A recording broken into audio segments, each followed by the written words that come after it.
Denny Hamlin just called Hendrick Motorsports' point standings mind-boggling. And honestly, once you see the numbers, it's hard to argue with him.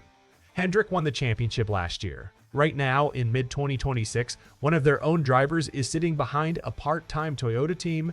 Stick around, because the numbers on this one are wild. And hey, real quick, if you are a true NASCAR fan like me, go ahead and drop a like and subscribe to the channel. NASCAR Nation News is just getting started. We are pushing for our next subscriber milestone, and it's all about real talk from fans who live this sport every week. All right, let's get into it. Let's set the scene. Hendrick Motorsports won it all last year. Kyle Larson took the title. Chase Elliott ran strong all season, and it looked like Hendrick was right back where it always ends up, at the top. But fast forward to mid-2026, and things look very different. On a recent episode of Actions Detrimental, Denny Hamlin pulled up the Chevrolet owner's points, and he could not let it slide. Here's exactly what he said. "I see, like William Byron in 12th. That's mind-boggling to me. Corey Hine has as many wins as Hendrick Motorsports." Then he threw out this trivia question. Which Chevy team is highest in owner's points? Joe Gibbs Racing. It's our satellite team. Now, that joke actually cuts two ways. First, it's a direct shot at Hendrick for sitting behind a Toyota organization in the Chevy standings. Second, it pokes right at the $8 million lawsuit JGR filed against Spire Motorsports. See, JGR's legal argument is that Spire got fast because former JGR competition director Chris Gabehart walked out the door with their setup data. And since Carson Hocevar, who drives for Spire, is currently the highest-ranking Chevy driver, Hamlin couldn't resist making that connection. And he got a good laugh out of it. But here's the thing. He did walk it back a little. He pointed out that at North Wilkesboro, the number 9 car was really strong. Hendrick still has cars capable of running near the front. But the standings say what they say, and Hamlin read them out loud.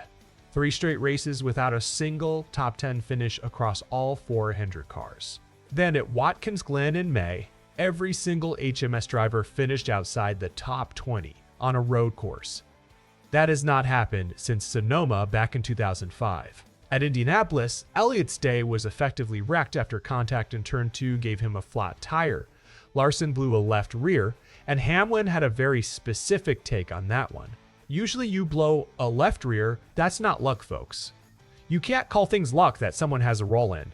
That was likely too low of air pressure, or ran it too hard on the air, or the load on the left rear was too much. But they found their limit. So where does that leave everybody? Larson hasn't won since May of 2025 and currently sits 8th in points. Byron is 12th and has been vocal about handling issues all season, including a furious radio outburst earlier in the year. Bowman missed 4 races with vertigo and sits 29th. And Elliott has 2 wins, but just went 8 straight races without a top 10 finish. So what's actually behind all this? It comes down to the new 226 Chevrolet Camaro ZL1 body.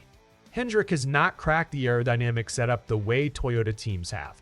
JGR and 23XI figured out their packages early and have been pulling away ever since. On top of that, Larson's crew chief Cliff Daniels has openly said the team lost key people after the championship run, and they've spent months rebuilding chemistry with new support staff brought in over the winter. Now, Chase Elliott recently said Rick Hendrick has something planned, specifically simulator work and aero adjustments aimed at fixing their struggles on flat ovals before the playoffs start, whether that comes together in time.